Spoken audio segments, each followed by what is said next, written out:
दोस्तों स्वागत है आप सभी का हमारे इस यूट्यूब चैनल पे। दोस्तों आज हम साइंस के कुछ क्वेश्चंस करने वाले हैं जो मैंने प्रीवियस ईयर आए हुए रेलवे के एग्ज़ाम्स में ही क्वेश्चंस जो साइंस में आए हुए हैं वही मैंने लिए हुए हैं। और इन क्वेश्चनों से आप ये जान पाएंगे कि आपको किस लेवल की साइंस आपको पढ़नी है। आप अगर ऊपर ऊपर से पढ़ रहे हैं या किसी भी तरीके से पढ़ रहे हैं, अगर आप इन क्वेश्चंस के थ्रू जाएंगे तो आप समझ पाएंगे कि आपको इतने डेप्थ में साइंस पढ़नी पड़ेगी ताकि आप ग्रुप डी या फिर एनटीपीसी के एग्ज़ाम को क्लियर कर सकें। तो बिना किसी देरी के चलिए स्टार्ट करते हैं और मैं एक एक क्वेश्चन आपको बहुत ही डिटेल वे में बताने वाला हूँ। आप क्वेश्चन को ध्यान से देखिएगा। आप पहले खुद अटैम्प्ट करने की कोशिश कीजिए। यदि आपसे अटैम्प्ट नहीं हो पा रहा है कोई दिक्कत की बात नहीं है, मेरे कराए गए तरीके से आप क्वेश्चन को समझ सकते हैं और उस क्वेश्चन में जितने भी कॉन्सेप्ट्स और उससे रिलेटेड हैं वो भी मैं एक एक करके आपके साथ डिस्कस करने वाला हूँ। तो चलिए बिना किसी देरी के स्टार्ट करते हैं। तो सबसे पहला क्वेश्चन क्या है मैं पहले क्वेश्चन से स्टार्ट कर रहा हूँ। यहाँ पर पेन, ठीक है, पेन चूज़ करा हुआ है। Starting from the rest a car is moving with uniform acceleration 0.5 metre per second square, velocity of the car after 20 second. सबसे पहले अभी कुछ कॉन्सेप्ट को यहाँ पर देखने वाले हैं। पहला कॉन्सेप्ट क्या है? एक्सेलरेशन। एक्सेलरेशन क्या होता है? इसको हिंदी में कहते हैं त्वरण। और एक वर्ड यहाँ पर हमारे पास आया है वेलोसिटी। वेलोसिटी क्या होता है? वेग। आप इस बात को ऐसे समझिए कि आप अपने स्कूटर पर बैठे हुए हैं और आपका दोस्त आपको पीछे से कहता है कि एक्सेलरेट कर, गाड़ी को तेज भगा। तो एक्चुअली में एक्सेलरेशन का मतलब उसी से रिलेटेड है। एक्सेलरेशन का मतलब क्या होता है कि आपने कितनी वेलोसिटी को चेंज करा और कितने टाइम में चेंज करा। जैसे कि मैं ये कहता हूँ, आपकी गाड़ी पहले चल रही थी 20 मीटर पर सेकंड से, फिर आपने 30 मीटर पर सेकंड उसकी स्पीड बढ़ा दी। वो कितने देर में बढ़ाई? ये मान के चलिए आपने 5 सेकंड में बढ़ा ली। तो आप कहेंगे कि आपके पास कितना एक्सेलरेशन हुआ है, तो आपने वेलोसिटी कितनी चेंज करी है? 30 - 20 डिवाइड बाय 5। तो ये कितना हो गया आपके पास? 10/5, 2 मीटर पर सेकेंड, 2 मीटर पर सेकेंड स्क्वायर। क्या आपके पास एक्सेलरेशन है? यानी कि एक्सेलरेशन क्या होता है आपके पास? एक्सेलरेशन होता है कि आपकी वेलोसिटी में क्या बदलाव आया है, आपके वेग में कितना बदलाव आया है और कितने समय में आया है, और कितने समय में आया है। तो आपके मतलब वेग में कितना बदलाव आया है, कितने समय में आया है, उसे क्या कहते हैं? एक्सेलरेशन कहते हैं। अब यहाँ पर एक दो चीज़ें मैं आपको और बताना चाहता हूँ कि वेलोसिटी क्या होती है। वेलोसिटी होती है, आप ऐसे समझिए कि एक टर्म है वेलोसिटी, एक टर्म है स्पीड। स्पीड और वेलोसिटी में क्या डिफरेंस होता है इसको देखिए। स्पीड होती है, जैसे मैंने कहा किसी चीज़ को, आपने कहा कि किसी चीज़ की स्पीड क्या है? 20 मीटर पर सेकंड है। या फिर मैं कहता हूँ किसी चीज़ की स्पीड 30 किलोमीटर पर घंटा है। पर जब मैं इसके साथ ये बताता हूँ कि इसकी डायरेक्शन भी बताता हूँ, जैसे मैं ये कहता हूँ कि एक गाड़ी है वो 20 मीटर पर सेकंड से ईस्ट डायरेक्शन में जा रही है, तो उस चीज़ को जब भी मैं डायरेक्शन को इंक्लूड करके बोलता हूँ तो वो चीज़ स्पीड ना होके क्या हो जाती है? वेलोसिटी हो जाती है। तो आपको इस बात समझ आई कि स्पीड क्या होती है, वेलोसिटी क्या होती है? एक बार मैं रिवाइज करवा देता हूँ। सबसे पहले मैंने आपको क्या बताया? एक्सेलरेशन क्या होता है? एक्सेलरेशन होता है कि आपकी स्पीड में कितना बदलाव हुआ है, आपकी वेलोसिटी में कितना बदलाव हुआ है और कितने समय में हुआ है, उससे आप एक्सेलरेशन निकाल सकते हैं। मैंने बताया एक्सेलरेशन का फॉर्मूला क्या होता है? वेलोसिटी डिवाइड बाय टाइम, यानी कितना वेलोसिटी में बदलाव हुआ, आप उसे अगर टाइम से डिवाइड कर देंगे तो आपके पास एक्सेलरेशन आ जाएगा। यहाँ तक आपको क्लियर हो गया? उसके बाद फिर मैंने आपको बताया कि वेलोसिटी और स्पीड में क्या डिफरेंस होता है। जब अगर स्पीड के साथ साथ अगर आपको डायरेक्शन दी जाएगी तो वहाँ पर आप क्या कहेंगे कि भाई ये स्पीड ना हो के अब वेलोसिटी है। यहाँ तक आपको समझ आ गया? तो आइए चलिए इस क्वेश्चन को अब अटैम्प्ट करने वाले। मैं एक बार इसको मिटा लेता हूँ, फिर इस क्वेश्चन को अटैम्प्ट करते हैं।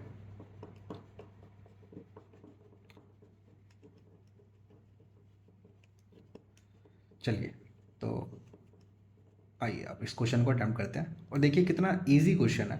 गिवन दैट आपको कॉन्सेप्ट पता होना चाहिए। तो आप मुझे ये बताइए, कहता है कि अ car is moving with the uniform acceleration 0.5। Acceleration आपको कितना दिया हुआ है? 0.5 मीटर पर सेकेंड स्क्वायर। यानी कि आपको त्वरण दिया हुआ है 0.5 मीटर पर सेकंड स्क्वायर। फिर आपने इसने ये बोला है कि कार कैसे स्टार्ट चली है, कार आपकी रेस्ट से चालू हुई है। जब रेस्ट से चालू होगी तो पहले स्पीड कितनी रही होगी, 0। उसने कहा है कि 20 सेकंड के अंदर आपके पास क्या वेलोसिटी हो जाएगी, 20 सेकंड में आपके कार का क्या वेग होगा। तो मैंने आपको एक्सेलरेशन का फॉर्मूला क्या बताया था, एक्सेलरेशन का मैंने फॉर्मूला आपको बताया था कि वेलोसिटी में कितना चेंज हुआ है, change in velocity divide by time, यानी कि वेग में कितना बदलाव हुआ है, और उसको अगर आप समय से भाग कर देंगे तो आपके पास एक्सेलरेशन आ जाएगा। तो वेग में कितना बदलाव हुआ है आप देखिए, मैं मान लेता हूँ बाद में कोई वेग एक्स रहा होगा, पहले ज़ीरो था, ये नेट बदलाव यही हो गया ना, और डिवाइड बाय टाइम कितना लग रहा है 20 सेकेंड, और आपके पास त्वरण कितना आ गया 0.5। आप इसे मल्टीप्लाई कर देंगे तो ये 20 इंटू 0.5 यानी कि आपके पास 10 मीटर पर सेकेंड। तो यहाँ से आपको समझ आया कि इस क्वेश्चन को कैसे करना है। तो इसका आंसर क्या हो जाएगा, 10 मीटर पर सेकेंड आपका आंसर हो जाएगा।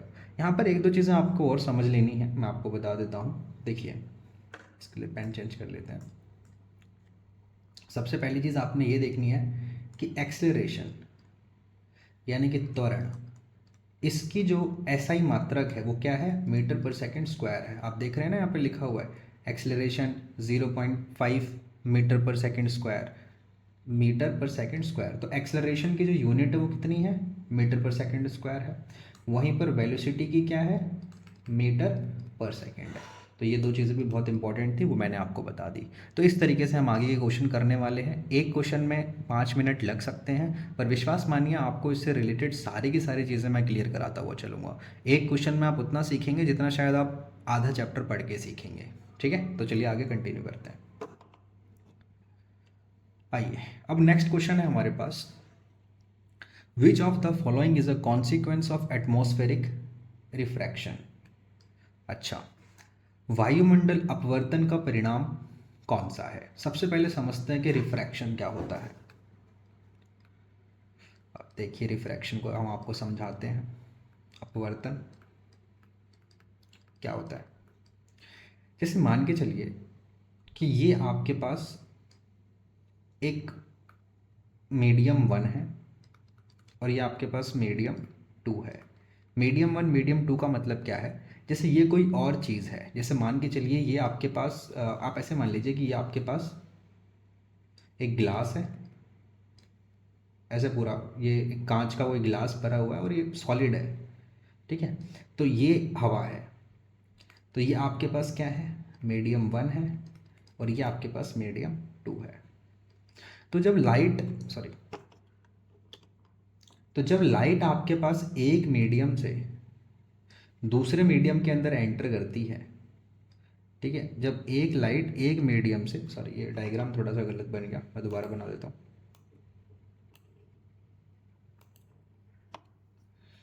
जब एक लाइट किसी एक मीडियम से दूसरे मीडियम के अंदर एंटर करेगी तो क्या होता है, देखिए आप, ये एक रफ डायग्राम है, आप इसे समझने की कोशिश कीजिए। मैंने क्या समझाना चाहता हूँ कि एक लाइट जब एक मीडियम से दूसरे मीडियम में एंटर करती है तो क्या होता है कि वो अपने पाथ से थोड़ा डिफ्लेक्ट हो जाती है। यानी कि जैसे अगर ये आपके पास मान के चलिए कि यहाँ से लाइट ऐसे आई थी तो इसको तो एक्चुअली क्या होता है, सीधे जाना चाहिए था, पर वो सीधे ना जाके क्या हो गई है, मुड़ गई है। इसी चीज़ को हम कहते हैं अपवर्तन। अब यही क्या होता है, एटमॉस्फेयर में होता है। एटमॉस्फेयर में क्या होता है कि बहुत सारी लेयर्स होती हैं। ठीक है, कोई जो लेयर है वो डेंसर है और कोई क्या है, रेयर है। इसका मतलब क्या होता है, किसी का घनत्व ज़्यादा है और कोई जो है वो कम घनत्व है। तो जब लाइट एक से दूसरे में इस तरीके से आ रही होती है तो वो क्या कर रही होती है, बार बार उसमें बदलाव आता है और वो मुड़ जाती है। ठीक है, तो ये जो फेनोमिना एटमॉस्फेयर में होता है, वातावरण में होता है, इसी चीज़ को हम कहते हैं वायुमंडलीय अपवर्तन। यहाँ तक आपको समझ आ गई चीज़ें, ठीक है। अब हमसे क्वेश्चन क्या कहना चाह रहा है उसको देख लेते हैं। तो बताइए पहला क्या है, image formation by plane mirror. अरे यार ये क्या मजाक है, प्लेन मिरर का एटमॉस्फेरिक रिफ्रैक्शन वायुमंडलीय अपवर्तन से कुछ लेना देना नहीं है। ठीक है, अब यहाँ से आपके पास प्लेन मिरर आ गया तो थोड़ा प्लेन मिरर के बारे में देख लेते हैं। ठीक है, मैं थोड़ा स्पेस ले लेता हूँ ताकि मैं आपको समझा सकूँ अच्छे से। चलिए देखिए, आप यहाँ पर आ गया आपके पास प्लेन मिरर, यानी कि समतल दर्पण। अच्छा, चलिए समतल दर्पण के बारे में थोड़ा सा देख लीजिए। समतल दर्पण में क्या है कि ये इस तरीके से मान लीजिए, जैसा हम लोग अपने घरों में जो दर्पण इस्तेमाल करते हैं वो कैसा है, एक समतल दर्पण है। अपने घरों में जो हम दर्पण इस्तेमाल करते हैं वो कौन सा दर्पण है, एक समतल दर्पण है। ठीक है। अब क्या है कि इसके अंदर कुछ चीज़ें आपको समझनी है। सबसे पहली चीज़ आपने ये समझनी है कि जो पीछे मैंने ये कराई क्या है, कोटिंग है। आपने देखा होगा ये शीशे के पीछे आप ऐसे देखेंगे तो उसके पीछे कोटिंग होती है। ठीक है, ताकि ये जो कोटिंग होती है ये अमूमन सिल्वर कलर की होती है। ठीक है, ताकि सॉरी सिल्वर कलर की होती है ताकि रिफ्लेक्शन हो सके। अब देखो क्या होता है, अब लाइट ऐसे आएगी और इस तरीके से रिफ्लेक्ट हो जाती है। इसमें दो चीज़ें याद करने के लिए वो क्या है, सबसे पहले आपको यहाँ पर ये चीज़ समझनी है कि प्लेन मिरर के अंदर आप, ये मिरर है ना, अगर आप इससे जितनी दूर, अगर मान के चलिए आप इस यहाँ पर कुछ x दूरी पर खड़े हैं तो आपकी इमेज भी मिरर के अंदर x दूरी पर बनेगी। समझ रहे हैं इस चीज़ को? यानी कि ऑब्जेक्ट, वस्तु जितनी दूर होगी उसका प्रतिबिंब भी उतना दूर ही बनेगा। पहली चीज़ समझ आ गई। दूसरी चीज़ आपने क्या समझनी यहाँ पे, दूसरी चीज़ आपने यहाँ पर ये समझनी है कि यहाँ पर एक फोनोमेना होता है, उसे कहते हैं लैटरल इन्वर्जन। लैटरल इन्वर्जन, इसके हिंदी अगर किसी को पता हो तो बता दीजिए, मेरे दिमाग से उतर रही है। हाँ, लैटरल इन्वर्जन में क्या होता है कि अगर मान के चलिए आप अगर यहाँ पर अपना राइट हैंड उठाएंगे, ये बहुत ही सिंपल चीज़ है, आपने बहुत बार देखा होगा, इसमें क्या होगा, लेफ्ट हैंड उठेगा। तो प्लेन मिरर के अंदर आपको समझ आया कि जितनी दूरी ऑब्जेक्ट की होती है उतनी ही दूरी आपकी इमेज की होती है। पहली चीज़ समझ गए। उसके बाद आपने यहाँ पर लैटरल इन्वर्जन का फिनोमिना समझ गया। उसके बाद आपको जो समझना यहाँ पर इम्पॉर्टेंट है वो देखिए कि प्रतिबिंब किस तरीके का बनता है, यानी कि इमेज फॉर्मेशन कैसी होती है। तो इसके अंदर जो इमेज फॉर्मेशन होती है वो कैसी होती है, वर्चुअल एंड इरेक्ट, यानी कि आभासी और सीधी। इसका मतलब क्या होता है, देखिए जैसे आप यहाँ खड़े हैं, आप अगर ऐसे सीधे खड़े तो इसमें भी तो आप सीधे ही दिखेंगे ना, सीधे दिखेंगे, तो इसलिए हम इसे सीधा कहते हैं। और आभासी का मतलब क्या होता है कि आपकी जो इमेज है ना वो स्क्रीन पे नहीं आ रही है, स्क्रीन पे नहीं है। जितना दूर आप यहाँ पर हैं, जितने दूर आप यहाँ पर हैं, ये भी स्क्रीन के अंदर उतनी दूर है, यानी कि यह स्क्रीन पे नहीं है, स्क्रीन पर नहीं है, या इसको स्क्रीन पर नहीं उतारा जा सकता है। तो इस तरीके की हम इमेजेस को क्या कहते हैं, आभासी इमेज कहते हैं। आभासी और सीधी इसके द्वारा बनती है।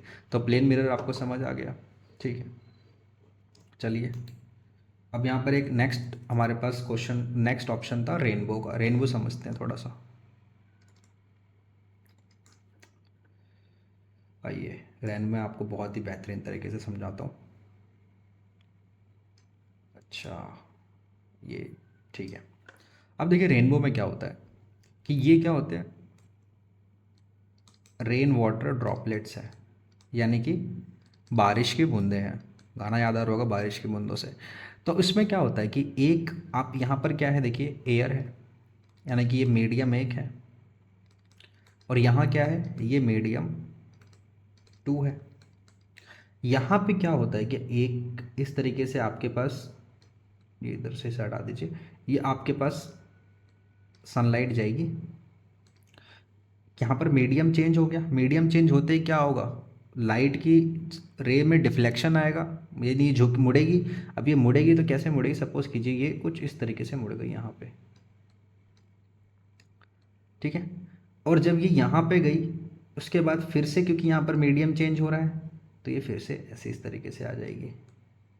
तो यहाँ पे क्या होता है कि जब लाइट इस तरीके से जाती है और ऐसे करके इधर से बाहर निकल रही है, तो उसकी वजह से क्या होता है यहाँ पर, ये जो फिनोमेना यहाँ पर हो रहा है इसे कहते हैं रिफ्रैक्शन।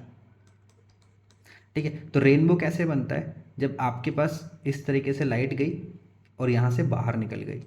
ठीक है, तो यहाँ पर बनता है आपके पास रेनबो। मैंने ये वाली फिगर बस इसलिए बनाई है कि ऐसा ज़रूरी नहीं है कि वो एक बार में आ जाए, यहाँ से आपके पास सीधे गई होगी, फिर यहाँ पर ऐसे गई होगी, यहाँ से फिर अगर ऐसे मुड़ गए, फिर यहाँ से फिर निकल जाए, तो यहाँ पर भी रेनबो बनता है। पर ये वाला रेनबो ज़्यादा क्लियर होता है और जो इस तरीके से रेनबो बनता है वो कम क्लियर होता है। ठीक है, तो आपको यहाँ पर समझना है कि रेनबो के अंदर क्या हो रहा है। यहाँ इस वाले में आप देखेंगे ये यहाँ से जा रही है रे, और ये ऐसे और इस तरीके से क्लियर हो जा रही है।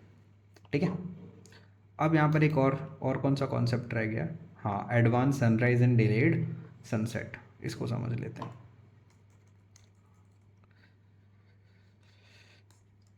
देखिए, जो एडवांस सनराइज और डिलेड सनसेट है, इसमें क्या होता है कि ये हमारे अर्थ मान के चलिए कि ये अर्थ का एक थोड़ा सा उस तरीके से पोर्शन दिख रहा है जो कर्व टाइप से दिख रहा है। होता क्या है कि हमें यहाँ पे सूर्य जो होता है, ड्यू टू वायुमंडलीय अपवर्तन, इसके कारण जो होता है सूर्य हमें 2 मिनट पहले दिखता है और 2 मिनट बाद सनसेट होता है। अभी थोड़ा लंबा टॉपिक हो जाएगा तो इसको मैं किसी और वीडियो में अच्छे से एक्सप्लेन कर दूंगा। तो मैं कहना ये चाहता हूँ कि आप ये समझिए कि जो एटमॉस्फेरिक रिफ्रैक्शन होता है वो कैसे होता है, एडवांस सनराइज एंड, उसकी वजह से advance sunrise and delayed sunset होता है। ठीक है, और ये इरिलीवेंट है, इसको छोड़ दीजिए। तो आपका सही आंसर क्या हो जाएगा, advance sunrise and delayed sunset. ठीक है, चलिए अगले क्वेश्चन पे चलते हैं। इसके ऊपर मैं एक अलग से एक वीडियो बना के आपको एक्सप्लेनेशन दूंगा, थोड़ा लंबा टॉपिक है ये, तो ये क्वेश्चन अभी के लिए मैं टेम्प्रोरी तरीके से छोड़ देता हूँ। ठीक है, चलिए अगला क्वेश्चन देखिए। Which function both as a passageway for intercellular transport and as a manufacturing surface, कौन अंतरकोशीय परिवहन के लिए मार्ग और विनिर्माण सतह दोनों के रूप में कार्य करता है। थोड़ा हिंदी एडजस्ट कर लीजिएगा थोड़ी सी, नेक्स्ट वाली में हिंदी हम सही लाएंगे। ठीक है, आप इसको समझ लीजिए। देखिए, जो एंडोप्लाज्मिक रेटिकुलम होता है ये दो तरीके के होते हैं, एस और आर। एस क्या होता है, स्मूथ एंडोप्लाज्मिक रेटिकुलम, और जो आर है वो कैसा होता है, रफ एंडोप्लाज्मिक रेटिकुलम। एंड जो एंडोप्लाज्मिक रेटिकुलम का जो मेन काम है वो कौन सा है आप कहेंगे, वो करेगा, वो जो उसका मेन काम है वो करता है ट्रांसपोर्टेशन का। इसका काम करता है, ट्रांसपोर्टेशन का काम करता है। अब क्या होता है, इसके ऊपर एंडोप्लाज्मिक रेटिकुलम के ऊपर क्या होता है, आर और एस। अब ये आर में रफ होता है, रफ एंडोप्लाज्मिक रेटिकुलम। इसके अंदर दो तरीके के, इसके ऊपर राइबोसोम्स होते हैं, इसके ऊपर राइबोसोम्स होते हैं। कौन कौन से, 70S और 80S। ये दोनों क्या बनाते हैं, प्रोटीन का सिंथेसिस करते हैं। तो यही यहाँ पर लिखा हुआ है, which function both as the passageway and a manufacturing surface. तो यहाँ पर किसका क्या बन रहा है, प्रोटीन बन रहा है। तो यहाँ पर मैन्युफैक्चरिंग हो रही है किसकी, प्रोटीन की। और यहाँ पर पासेज भी होता है यानी ट्रांसपोर्टेशन भी होता है, वो एंडोप्लाज्मिक रेटिकुलम करता है। यहाँ पर एस आया, इसको भी थोड़ा सा देख लीजिए। एस में क्या होता है, ये फैट एंड लिपिड्स बनाता है, यानी कि वसा। इसका निर्माण कहाँ होता है, एस में होता है। एक दो टॉपिक और हैं, उनको भी लगे हाथ क्लियर करते हुए चलता हूँ। सबसे पहले आपके पास है प्लास्टिड्स। तो प्लास्टिड आपको पता होना चाहिए, सिर्फ प्लांट्स में पाए जाते हैं, जो कि कलर्स के लिए रिस्पॉन्सिबल होते हैं। किस किस तरीके का प्लास्टिड है उस तरीके का कलर प्लांट में आता है, या उसके फ्रूट्स या उसके लीफ, उसमें प्लास्टिड्स का रोल होता है। अगला क्या है, माइटोकॉन्ड्रिया। माइटोकॉन्ड्रिया को क्या बोलते हैं अपन, पावर हाउस ऑफ सेल। क्यों बोलते हैं powerhouse of cell, because इसके अंदर एटीपी फॉर्मेशन होता है। ठीक है, एटीपी क्या होती है हमारे पास? एटीपी क्या है? एनर्जी की यूनिट है। इसी से पूरे सेल को पावर मिलती है। ठीक है, चलिए अब नेक्स्ट क्वेश्चन पे मूव करते हैं। अच्छा, इसमें से बताना, select the option, correct option related to the function regulated by ovaries. ठीक है, क्या ओवरीज का क्या काम होता है, ये इस क्वेश्चन में पूछा गया। देखिए, ओवरीज फीमेल्स के अंदर पाई जाती हैं। ठीक है, और ये दो तरीके के, मेनली दो तरीके के हार्मोन्स को रिलीज करती है। कौन कौन से हार्मोन है? एस्ट्रोजन और प्रोगेस्टेरॉन। एस्ट्रोजन और प्रोगेस्टेरॉन। ओवरीज का मेन काम किस में होता है? मेंस्ट्रुअल साइकिल में इनका मेन काम होता है। ये इजी क्वेश्चन था, इजीली डुएबल था। ठीक है, अगले क्वेश्चन पे मूव करते हैं। अच्छा, ये अच्छा क्वेश्चन है, इसमें कॉन्सेप्ट आप समझिए। क्या कहता है? In electrolytic refining process on passing the current impurities settle down, those impurities are known as. कहने का मतलब क्या है? देखिए, सबसे पहले यहाँ पर एक कॉन्सेप्ट आया है, उसको समझ लीजिए। क्या कॉन्सेप्ट है? इलेक्ट्रोलाइटिक रिफाइनिंग क्या होती है? देखिए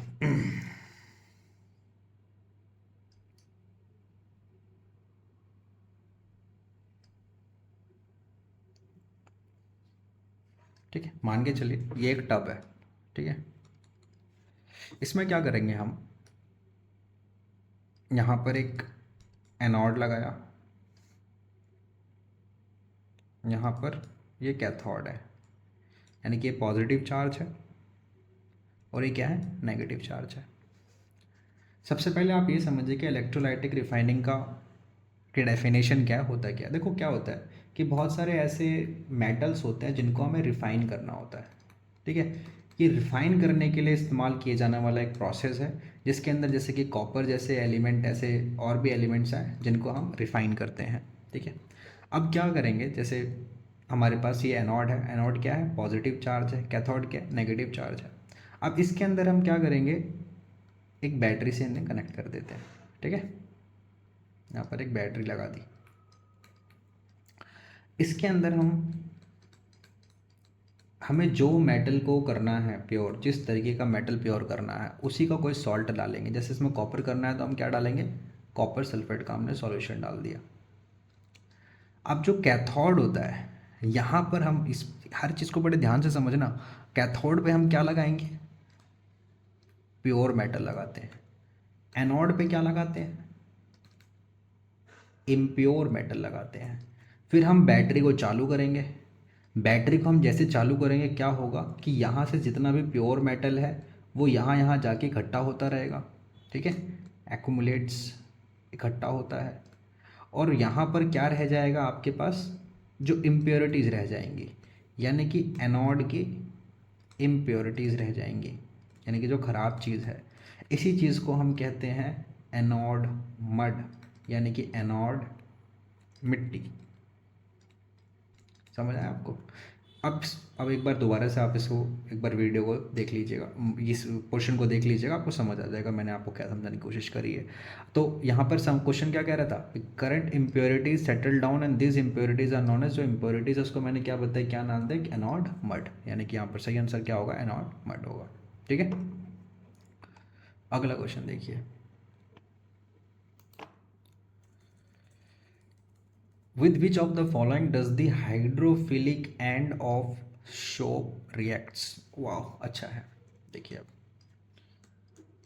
सोप एंड डिटर्जेंट्स थोड़ा थोड़ा देख लेते हैं क्या होता है।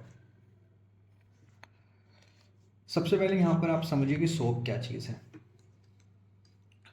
सोप क्या होता है कि सोडियम और पोटेशियम सॉल्ट की चेन होती है। कहना क्या चाहता हूँ, देखिए अभी मैं एक फिगर बना रहा हूँ, आप समझ जाएंगे।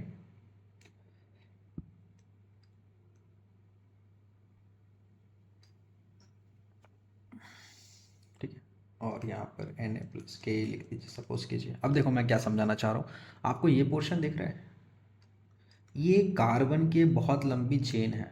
कार्बन लॉन्ग चेन, और उसके अंदर इस तरीके के आयंस ऐड होते हैं एंड में, जैसे कि यहाँ पे सोडियम का होगा या पोटेशियम का होगा। अगर इस तरीके के आयंस ऐड होते हैं तो इसी को हम कहते हैं कि ये सोप है। यानी कि सोप क्या है, आप इसमें ऐसे कह सकते हैं, long chain of carbon atoms in which, जिसके अंदर सोडियम और पोटेशियम के आयंस एंड में लगे होते हैं। ये आपकी टेक्स्ट बुक डेफिनेशन हो गई। तो सोप ये है। अब आप इसमें एक चीज़ और समझिए, मैंने आपको एक फिगर बना के दी, अब यहाँ पर आप क्या समझ रहे हैं उसे देखिए। तो जो ये आपके पास आगे वाली चेन दिख रही है, ये कार्बन की चेन है। ये जो पोर्शन होता है ये होता है हाइड्रोफोबिक। हाइड्रोफोबिक का क्या मतलब होता है कि भाई ये पानी से डरता है, फोबिया मतलब डर, ये पानी से क्या करता है, डरता है। तो ये चीज़ पानी से दूर भागेगी। और जो पीछे वाली चेन है, पीछे वाली जो आयंस हैं, ये क्या है, हाइड्रोफिलिक हैं। यानी कि ये पानी से प्यार करते हैं, यानी पानी के साथ रहते हैं। तो ये क्या करते हैं, अट्रैक्ट्स टू वाटर मॉलिक्यूल। यहाँ तक समझ आ रहा है। और यहाँ पर जो हाइड्रोफोबिक पार्ट है ये क्या करता है, ये वाटर मॉलिक्यूल से तो रिपेल करता है, वाटर मॉलिक्यूल से तो दूर भागेगा, but attracts to oil, grease, ये ऐसी कुछ चीज़ें यहाँ पर क्या करता है, उनसे अट्रैक्ट होता है। ठीक है, यही कारण है। फिर क्या होता है, इसी कारण से हमारे पास मिसेल फॉर्मेशन होती है। यहाँ पर स्पेलिंग मिसेल की लिख लीजिएगा, MECELLE, मिसेल फॉर्मेशन होता है। अब मिसेल फॉर्मेशन में क्या होता है, जैसे मान के चलिए ये कोई डस्ट पार्टिकल है, तो डस्ट पार्टिकल यानी कि ऑयल या ग्रीस का कोई पोर्शन है, उस पर क्या होगा, यहाँ पर ये वाला पोर्शन जो इनसे अटैच होना चाहता है वो इनके साथ लग जाएगा, और बाकी ये पीछे वाला पोर्शन ऐसे ऐसे करके दूर भाग जाएंगे। ठीक है, इस टाइप से। और फिर जब आप इसको पानी में खंगारेंगे, आप रिंस करेंगे पानी के अंदर, तो पानी के साथ वो डस्ट पार्टिकल को खींच के बाहर लेकर आएंगे। क्या क्या चीज़ें समझ आई आपको, वो मैं आपको बताने की कोशिश करता हूँ। कि यहाँ पर मैंने आपको बताया सोप में क्या है, सोडियम और पोटेशियम के सॉल्ट्स होते हैं। आगे वाली चेन को कार्बन चेन है, जो कि हाइड्रोफोबिक नेचर की होती है, जो पानी से डरता है पर ऑयल और ग्रीस के साथ अच्छे से संबंध, अच्छे से प्यार मोहब्बत से रहता है, उनको से अटैच रहता है। ये पीछे वाला पोर्शन पानी से अट्रैक्ट करता है, यानी कि ऑयल और ग्रीस से दूर भागता है। फिर इसकी वजह से क्या करते हैं, जब भी कोई डस्ट पार्टिकल होता है तो आगे वाला पोर्शन इसके साथ अटैच हो जाता है, पीछे वाला इस तरीके से रहता है। फिर जब हम पानी में खंगारते हैं तो पीछे ये इसको पकड़ के रखता है, और जब हम पानी में खंगारते हैं तो ये जो डस्ट पार्टिकल है उसको ये खींच के बाहर ले आती हैं, ये जो चेन्स हैं। ठीक है, यहाँ तक आपको समझ आ गया। अब क्वेश्चन एक बार दोबारा से देख लेते हैं, क्या बोलते हैं, with which of the following does the hydrophilic, अब बताओ हाइड्रोफिलिक कहाँ मैंने पढ़ा है, ये है, पानी के साथ अट्रैक्ट करता है, तो आप क्या आंसर होगा, वाटर। पर यहाँ पर अगर हाइड्रोफोबिक होता तो आप आंसर लगाते ये वाला। क्लियर एंड कट, सब समझ आ गया। लगे हाँ, थोड़ा सा आप डिटर्जेंट के बारे में देख लो, ज़्यादा नहीं पढ़ना आपको। डिटर्जेंट क्या होता है, एक मिनट मैं थोड़ा स्पेस ले लेता हूँ। जो सोप होता है ना, ये सॉफ्ट वाटर के साथ के लिए होता है, और जो डिटर्जेंट होता है ये हार्ड वाटर के साथ रिएक्ट करता है। सॉफ्ट वाटर, हार्ड वाटर का मतलब क्या होता है, हार्ड वाटर वो होता है जिसके अंदर कैल्शियम और मैग्नीशियम के आयंस प्रेजेंट होते हैं। ठीक है, और सॉफ्ट वाटर क्या होता है, बेसिकली मतलब इससे कम वैसे आयन प्रेजेंट होंगे जो पानी को, मतलब एक तरीके से होता है ना, जैसे थोड़ा सा आप, जैसे आप घर में कहते हैं मीठा पानी कहते हैं, खारा पानी कहते हैं, तो आप ऐसे समझ लीजिए जो बहुत ही खारा पानी होता है हार्ड वाटर, जो थोड़ा बहुत ही खारा होगा वो सॉफ्ट वाटर में आप गिनती कर लेंगे उसके। यहाँ तक समझ आ गया आपको। तो डिटर्जेंट के अंदर आपने बस ये ध्यान रखना है कि इसके अंदर सल्फ्यूनिक एसिड के मॉलिक्यूल्स होते हैं। बस ये जस्ट फॉर इन्फॉर्मेशन है, सल्फ्यूनिक एसिड के मैंने आपको बताना चाह रहा था, तो आप इससे इतना ध्यान रख लीजिए।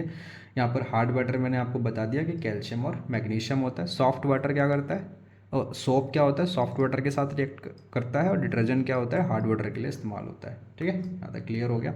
चलिए अब अगले क्वेश्चन पे चलते हैं। वाह, ये बहुत ही बेहतरीन क्वेश्चन है। मैंने आपको वीडियो भी पहले बताई हुई है, रदरफोर्ड का मॉडल है। देखिए आप क्वेश्चन क्या कहता है। According to Rutherford model of an atom, where is the most of the mass of atom nucleus is located. देखो क्या बताया, रदरफोर्ड ने एक्सपेरिमेंट करा, उस एक्सपेरिमेंट का नाम क्या था, अल्फा रे एक्सपेरिमेंट। क्या करा था उन्होंने, ऐसे ऐसे करके गोल्ड फॉइल्स ली थी, याद आ रहा है कुछ।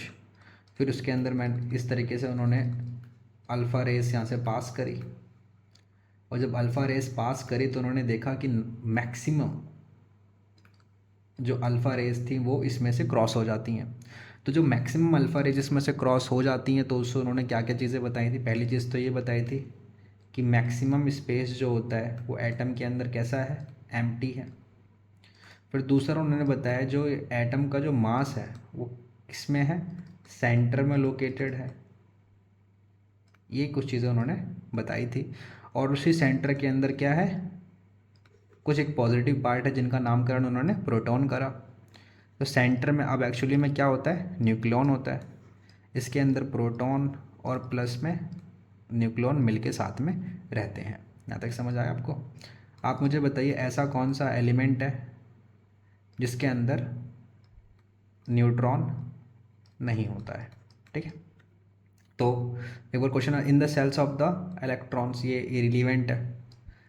इन द न्यूक्लियस, यस एग्जैक्टली, कहाँ होता है सेंटर का मास, न्यूक्लियस में होता है। और नाभि में, आपने ऐसे भी सुना है कि मतलब जो मास होता है वो कहाँ होता है, नाभि में होता है। मतलब ये थोड़ा इरिलीवेंट है बट स्टिल आप इस तरीके से भी इस क्वेश्चन को अगर करने वाले हो कर सकते थे। तो वो कहाँ होता है, जो एटम का मास होता है वो कहाँ पर होता है, न्यूक्लियस में होता है।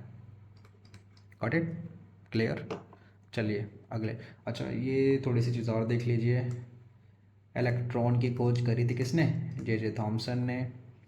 प्रोटॉन की खोज किसने करी थी, रदरफोर्ड ने। और कौन बच गया, न्यूट्रॉन। न्यूट्रॉन की खोज किसने करी थी, जेम्स चैडविक ने। इलेक्ट्रॉन की खोज नियर बाई 1900 हुई थी। प्रोटॉन की खोज 1917 में हुई थी। और न्यूट्रॉन की खोज 1932 में हुई थी। This is the important for exam. ठीक है, चलिए आगे चलते हैं। वाह, ये तो वही सेम क्वेश्चन आ गया कि क्या बोलता है, doubly charged helium ions are also known as which of the following. ठीक है, अब इसके ऊपर मैंने क्या बताया था आपको, रदरफोर्ड का एक्सपेरिमेंट बताया था। रदरफोर्ड के एक्सपेरिमेंट में मैंने आपको क्या बताया था, बताइए। हाँ, रदरफोर्ड के एक्सपेरिमेंट मैंने आपको क्या बताया कि इन्होंने अल्फ़ा रेस का इस्तेमाल करा था। तो जो ये अल्फ़ा रेस थी वो क्या थी, हीलियम आयन से डबल चार्ज थी। क्या थी, डबल चार्ज थी। यानी कहने का मतलब क्या है, हीलियम आयन 2 यूनिट होता है और ये कितनी थी, 4 यूनिट। न्यू कह लो, ये यूनिट कह रहे हैं, वैसे से AMU बोलते हैं। तो 4 थी, तो अल्फ़ा रेस 4। अब यहाँ पर एक दो चीज़ें और देख लीजिए। अल्फ़ा रेस कैसी होती हैं, पॉजिटिव होती हैं। बीटा रेस कैसी होती है, नेगेटिव होती है। गामा रेस कैसी होती हैं, ये न्यूट्रल होती हैं। और एक्स रेज आपको अभी यहाँ पर उतना वो नहीं है, पर आपको बस एक्स रे, आपको नाम सुना ही होगा कि एक्स रे करते हैं, उसमें इस्तेमाल होती है। इसमें एक दो चीज़ें और हैं वैसे तो, बट ये थोड़ा लंबा हो जाएगा, मैं बता देता हूँ कि रेडियो एक्टिविटी। रेडियो एक्टिविटी क्या होती है कि मान के क्या होता है कि ना कि मान के चलिए कोई एटम है, कोई एलिमेंट है, एटम है, ये क्या करता है, धीरे धीरे डिसइंटीग्रेट करता है। यानी कि वो टूटता है, किसमें, जब वो टूटता है तो इसमें से अल्फ़ा रेज और बीटा रेज ये सब निकलती हैं। तो यहाँ से अल्फ़ा रेज और बीटा रेज आती हैं। ठीक है, चलिए अब आते हैं नेक्स्ट क्वेश्चन पे। नेक्स्ट क्वेश्चन क्या कहता है, विच of the following is the correct order of movement of food in the digestive track. वाह, ये तो सिंपल क्वेश्चन है, आप ऐसे भी कर लेंगे। सबसे पहले आपको पता है कि माउथ से ही डालेंगे, कि माउथ में जाएगा, तो ये ऑप्शन एलिमिनेट हो गया। तो पहले माउथ होती है, फिर माउथ के बाद क्या होता है, इस तरीके से एक लंबी ट्यूब होती है जिसको हम ओसोफेगस कहते हैं, ग्रास नली। और उसके बाद क्या आता है, स्टमक आता है। तो ये तो आपके पास ऑप्शन हो गया, पर एक्स्ट्रा क्या पढ़ना है वो देखिए। यहाँ पर कुछ पॉइंट्स हैं जो कि बहुत ही इंपॉर्टेंट है, वो देखिए। सबसे पहला पॉइंट ये है कि फैट, मैक्सिमम जो फैट को तोड़ा जाता है या फैट का एब्जॉर्प्शन होता है या डिज़ोल्व होता है वो कहाँ होता है, स्मॉल इंटेस्टाइन में, किस में होता है? स्मॉल इंटेस्टाइन में होता है। अच्छा, सॉरी। अब अगली चीज़ देखिए, यहाँ पर दूसरे पॉइंट जो सबसे इम्पॉर्टेंट है वो ये है, आपने पेप्सिन एंजाइम के बारे में सुना होगा। तो पेप्सिन एंजाइम क्या करता है? एक सेकेंड। पेप्सिनोजेन, तो ये क्या करता है? ये आपको स्टमक में होता है, जिसके कारण प्रोटीन का ब्रेकडाउन होता है। उसी तरीके से पैंक्रियास के अंदर आपको दो तरीके के एंजाइम्स याद रखने हैं। First is trypsin and another one is lipase. तो जो ट्रिप्सिन होता है ये भी प्रोटीन का ब्रेकडाउन करता है, और लाइपेज क्या करता है? फैट का ब्रेकडाउन करता है। ठीक है। उसके बाद यहाँ पर एक चीज़ आपने ध्यान रखने की, स्मॉल इंटेस्टाइन के अंदर क्या होता है? अंदर छोटे छोटे फिंगर लाइक स्ट्रक्चर होते हैं। क्या मैंने बोला? Finger like structure. मैं जो भी आपको बता रहा हूँ एग्ज़ाम के प्रोस्पेक्ट से बहुत ही इंपॉर्टेंट है, तो आपको हर एक चीज़ को दिमाग में ध्यान रखते हुए चलना है। If you want to make notes you can make notes of it, और एक एक चीज़ को बहुत ध्यान से समझिए, क्योंकि ये बहुत ही इंपॉर्टेंट है। इससे बेहतर तरीके से मुझे नहीं लगता कि आप साइंस को पढ़ सकते हैं। एक एक चीज़ को अच्छे से समझना, उससे रिलेटेड कॉन्सेप्ट्स को जानना, तो आप ज़रूर पूरी वीडियो भी देखें और अच्छे से समझें इस चीज़ को। ठीक है, चलिए आगे बढ़ाता हूँ। तो उसमें कहता है स्मॉल इंटेस्टाइन में फिंगर लाइक स्ट्रक्चर होता है, जिसको क्या कहते हैं? विलाई। ठीक है, ये आपसे एग्जाम में पूछा विलाई क्या होता है? फिंगर लाइक स्ट्रक्चर होती है जो कि स्मॉल इंटेस्टाइन में, और स्मॉल इंटेस्टाइन में मेनली क्या होता है? फैट डिजॉल्व होते हैं। यहाँ तक क्लियर हो गया? अब इसके बाद एक चीज़ और आपने समझनी है,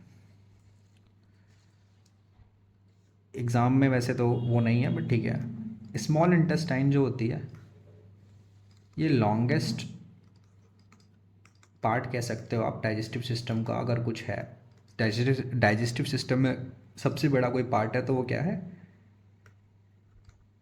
स्मॉल इंटेस्टाइन है। उसके बाद स्मॉल इंटेस्टाइन से खाना लार्ज इंटेस्टाइन में जाता है, और यहाँ पर बेसिकली क्या होता है? वाटर का एब्जॉर्प्शन होता है,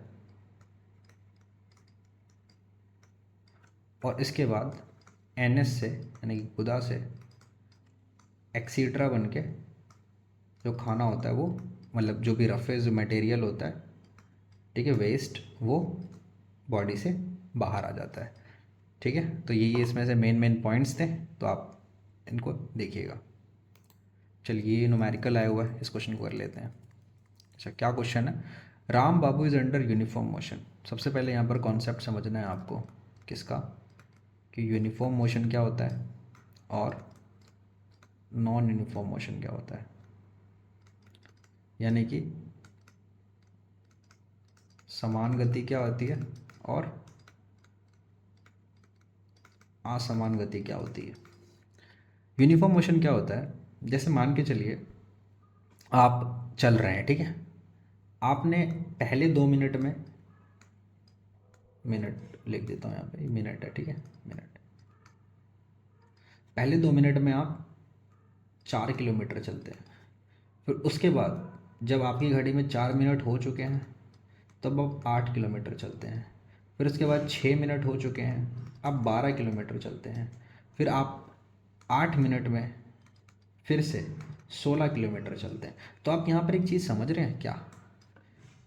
इक्वल डिस्टेंस जो है, यानी कि बराबर दूरी, 4 4 4, इक्वल समय में तय करी जा रही है, इक्वल टाइम में तय करी जा रही है। इसी को हम कहते हैं समान गति। यूनिफॉर्म मोशन में क्या होता है? Equal distance is covered in equal interval of time. असमान गति में ये चीज़ नहीं होती है। जैसे कि आपका मन चला, आपने पहले 2 मिनट में तो 4 किलोमीटर तय करे, सपोज दैट, अगले आपकी घड़ी में 3 मिनट ही हुए और आपने 6 किलोमीटर तय कर लिए। फिर उसके बाद आपकी घड़ी में हुए 8 मिनट और आपने 17 किलोमीटर तय कर लिए।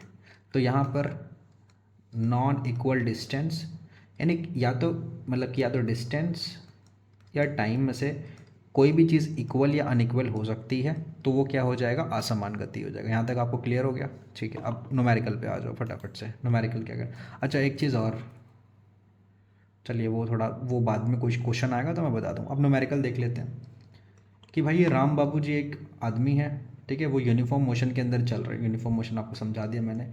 उन्होंने 25 मीटर तय करे हैं 5 सेकंड में। ओके, 25 मीटर तय करें 5 सेकंड में। कहता है वो 3 सेकंड में कितनी दूरी तय करेंगे। वाह, ये तो वही वाली बात है ना, मैंने क्या कहा, अगर भाई वो 5 सेकंड में 25 मीटर चल रहा है तो 1 सेकंड में वो 5 मीटर ही चलेंगे और 3 सेकंड में वो 15 मीटर चलेंगे। Question solve. तो आपको अगर कॉन्सेप्ट पता है ना तो आप इजीली कर सकते हैं। अगर यहीं पे मैं यूनिफॉर्म मोशन ना लिखा होता तो ये क्वेश्चन नहीं बता सकते आप। ये आप तभी बता सकते हैं क्योंकि यहाँ पर क्या यूनिफॉर्म मोशन लिखा हुआ है, समझ रहे? चलिए अगला क्वेश्चन पे आइए। चलिए लास्ट क्वेश्चन है और इसके बाद नेक्स्ट वीडियो में बाकी बचे हुए क्वेश्चंस को हम करेंगे। बहुत ही इंपॉर्टेंट टॉपिक है मैग्नेटिक फील्ड। बहुत ही ध्यान से आप समझिएगा। मैं पहले आपको इसमें से कुछ कॉन्सेप्ट को अच्छे से समझा देता हूँ, फिर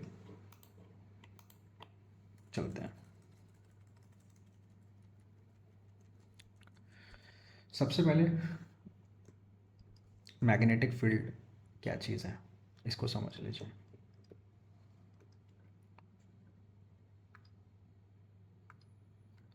देखिए मैग्नेटिक फील्ड क्या होता है, ये एक मैग्नेट है, ठीक है। इस मैग्नेट के चारों तरफ क्या है, ये नॉर्थ पोल है, ये साउथ पोल है। इसके चारों तरफ क्या होगा, एक तरीके का इस तरीके से फील्ड बनता है। फील्ड का क्या मतलब होता है, इसका क्षेत्र। यानी कि अगर उस क्षेत्र के अंदर आप कोई ऐसा मेटल लाएं जो कि अट्रैक्ट होता होगा, तो वो अगर उस फील्ड के अंदर आएगा तो उस पर मैग्नेटिक फोर्स लगेगा और वो मेटल क्या करेगा, अट्रैक्ट कर लेगा। यहाँ तक आपको बात समझ आ गई? तो मैग्नेटिक फील्ड मैंने आपको बहुत ही सिंपल सिंपल चीज़ें बता दी हैं। अब मैं आपको जो बताने जा रहा हूँ वो एग्ज़ाम के प्रोस्पेक्ट से बहुत इंपॉर्टेंट है।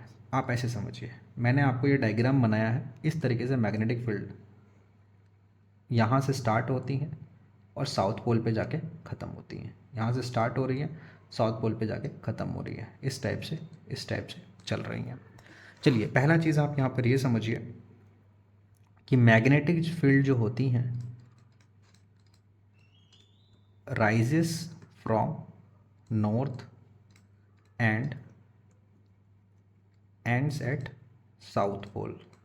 समझ आया? मतलब क्या बोला मैंने कि मैग्नेटिक फील्ड जो होता है वो नॉर्थ से स्टार्ट होती हैं और साउथ पे एंड होती हैं। ये पहला पॉइंट है। दूसरा पॉइंट आपने समझना है, दे मेक क्लोज्ड कर्व्स। कहने का मतलब वो ऐसे कर्व बनाते हैं, दिख रही है कर्व, क्लोज्ड क्लोज्ड क्लोज्ड। और तीसरा इंपॉर्टेंट पॉइंट है, they never cross each other. अच्छा यहाँ तो आपको दिख रहा होगा कि क्रॉस कर रही हैं, वो मैंने आपको जल्दी जल्दी में बना दिया है, पर कभी भी ना ये क्रॉस नहीं करती हैं। मतलब जैसे एक बार मैं दोबारा से बनाता हूँ, ठीक है, तो वो क्या होगा कि वो इस तरीके से जा रहे होंगे ऐसे। ओह शिट, सॉरी, मैं एक बार सही से बनाने की कोशिश करता हूँ, उम्मीद करता हूँ कि बन जाएगा।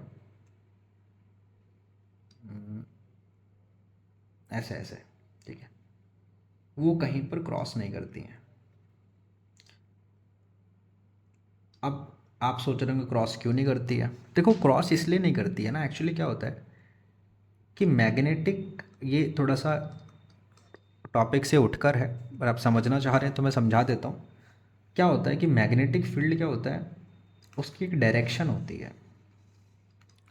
अगर आपने एक सर्कल पढ़ा होगा तो आपने सर्कल में टेंजेंट पढ़ा होगा ना, टेंजेंट, त्रियक रेखा, त्रियक, सॉरी त्रियक नहीं, स्पर्श रेखा। क्या होता है कि आपको पता है कि टेंजेंट पे क्या ये सीन होता है कि आप एक पॉइंट पे एक ही लाइन ड्रॉ कर सकते हैं। Got my point? तो ये भी क्या एक सर्कल का एक क्या कर्व है, और हर कर्व पे आप सिर्फ एक ही पॉइंट, एक ही लाइन ड्रॉ कर सकते हैं, और जो वो लाइन होती है वो डायरेक्शन शो करती है। तो अगर दो लाइनें ऐसे आपस में क्रॉस करेंगे तो एक ही पॉइंट पे दो डायरेक्शंस हो जाएंगी, जो कि पॉसिबल नहीं है, इसलिए कभी भी आपस में क्रॉस नहीं करती हैं। आपको यहाँ तक चीज़ें क्लियर हो गई? चलिए अब आगे चलते हैं। अब यहाँ पर एक दो चीज़ें आपको बहुत इम्पॉर्टेंट हैं, वो मैं आपको बताता चलता हूँ। देखिए, magnetic field due to current through straight conductor,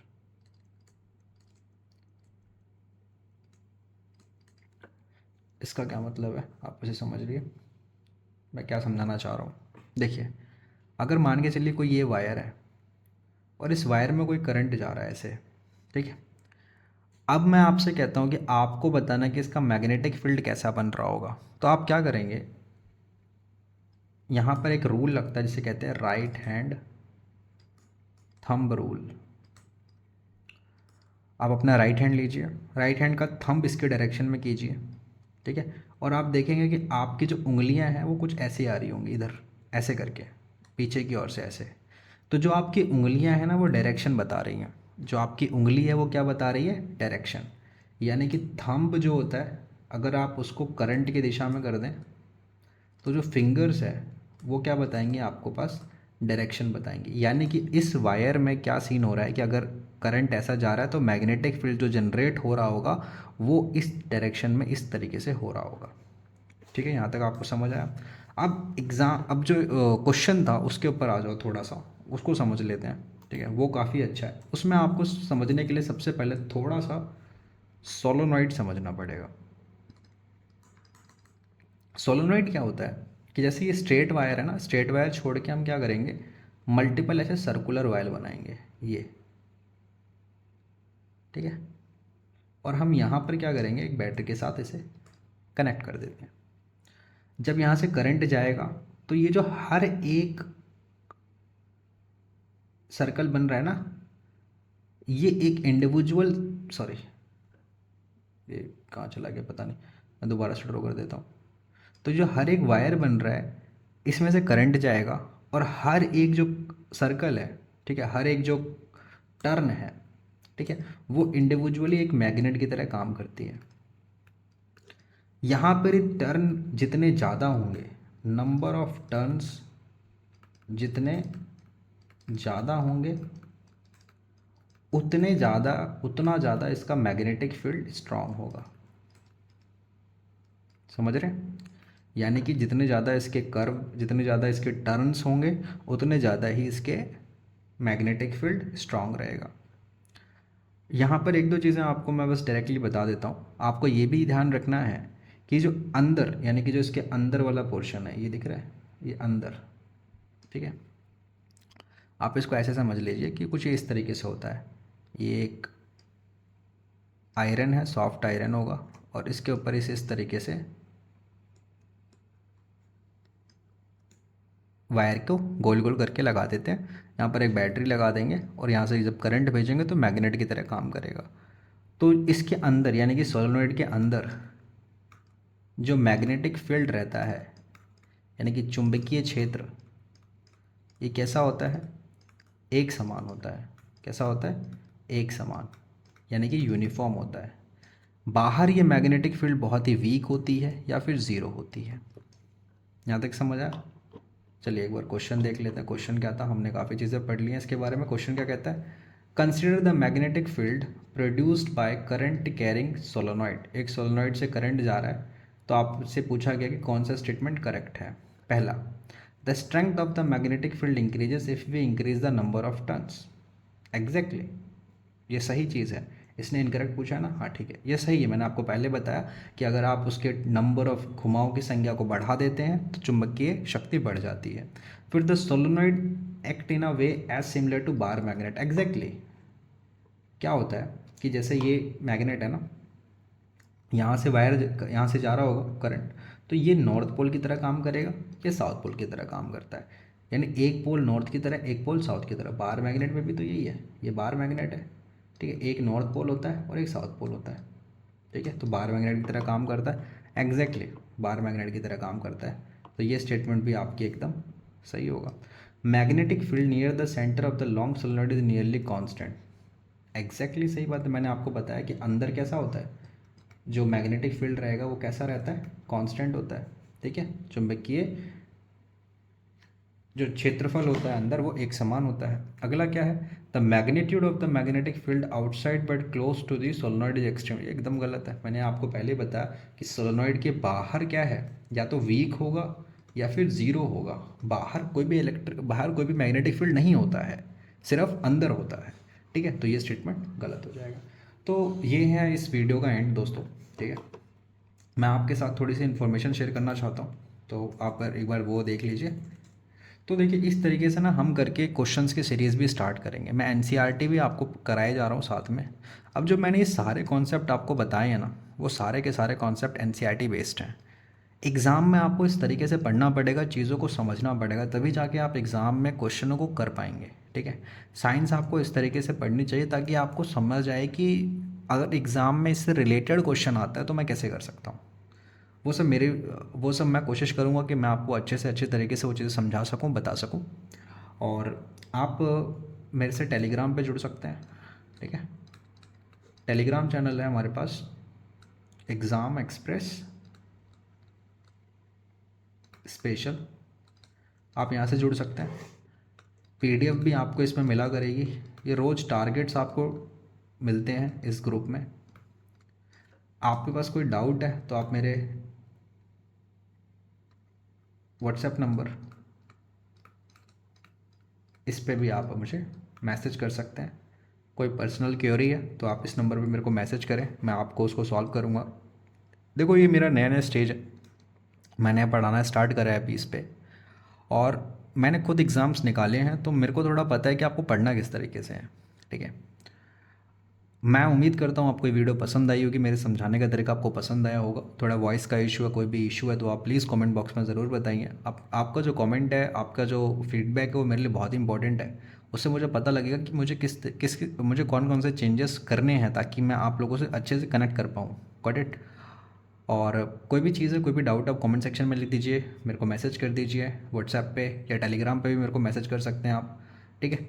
और ये आप टेलीग्राम चैनल को ज़रूर ज्वाइन कर लें, सारी अपडेट्स आपको यहाँ पर मिलती रहेंगी। एग्ज़ाम रिलेटेड है या फिर इंफॉर्मेशन है कुछ भी, तो ये अभी हम धीरे धीरे ग्रो कर रहे हैं। मैं उम्मीद करता हूँ कि एक दिन हम बहुत बड़ी कम्युनिटी बनेंगे, और मैं जिस तरीके से आप लोगों से कनेक्ट कर पाऊँगा उसके लिए आप लोग प्लीज़ सपोर्ट कीजिए, थोड़ा सा देखिएगा। अगर आपको अच्छा लगता है तो ज़रूर लाइक कीजिए, ठीक है। तो प्लीज़ लाइक कीजिए, सब्सक्राइब कीजिए और शेयर कीजिए इसको अपने दोस्तों के बीच में। मैंने कैसे पढ़ा है आप कमेंट में ज़रूर मेरे को बताइए। और अगर आप ऐसी वीडियोज़ और चाहते हैं, कोई टॉपिक आपको परेशान करता है, कुछ भी चाहता है, तो आप मुझे व्हाट्सएप कीजिए या डायरेक्टली कमेंट में लिखिए। मैं हर एक कमेंट को भी देखता हूँ और हर एक का जवाब देता हूँ। So thank you all of you. और इसको मैं इस जो आगे के क्वेश्चंस हैं वो आपको नेक्स्ट वीडियो में, यानी कि 1 या 2 दिन में आपको मिल जाएंगे। तब तक के लिए आप अपना ध्यान रखिए और एग्ज़ाम के लिए प्रिपरेशन अच्छे से करते रहिए। So thank you very much. तो चलिए फिर, अब टाइम हो गया तो चलते हैं। Thank you.